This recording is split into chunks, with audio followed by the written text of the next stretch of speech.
வணக்கம் மக்களே, நாம் தற்போது பார்த்து கொண்டிருப்பது முதல் நாள் ரிசல்ட் வச்சு 2வது நாள் ரிசல்ட் எப்படிங்கிறத பார்த்துக்கிட்டு இருக்கோம். முதல் நாள் ரிசல்ட்டு 5, 8, 7, 7, 8, 9 வந்திருக்கு. அதுக்கு போட்டு பார்த்தோம் அப்படின்னு சொன்னால் முதல் 4 டிஜிட்டை தள்ளிட்டு அதுக்கப்புறம் பார்த்தோம் அப்படின்னு சொன்னால் 776 வருது. இந்த 776க்கு நம்ம எப்படின்னா இன்றைக்கி 7, 8, 9 வந்ததில் 7க்கு 7 டேரெக்டாக இறங்கவும், 8க்கு 1 மைனஸ் பண்ணி 7 இறங்கவும், 9க்கு அப்படியே ஆப்போசிட் 6 இறங்கவும் வாய்ப்பு இருக்குது.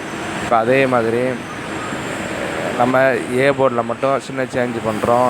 போர்டில் 8, 8, 7, 6 நேற்று ஏறு வரிசை வந்திருக்கு. 7, 8, 9 இன்றைக்கி இறங்கு வரிசை 8, 7, 6 வர அதிகப்படியாக வாய்ப்பு இருக்குது. இப்போ கடைசியாக ஒரு டிஜிட்டை தள்ளிட்டு ஒரு டிஜிட் பார்த்தோம் அப்படின்னு சொன்னால் அங்கே 2 காட்டும். அதனால் ஆல் போர்டு 2 கொடுக்குறோம்.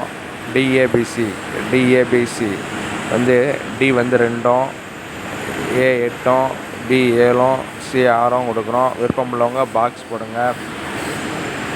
தொடர்ந்து நம்ம சேனலில் இணைந்திருங்கள். நன்றி, வணக்கம். வெல்வது நிச்சயம்.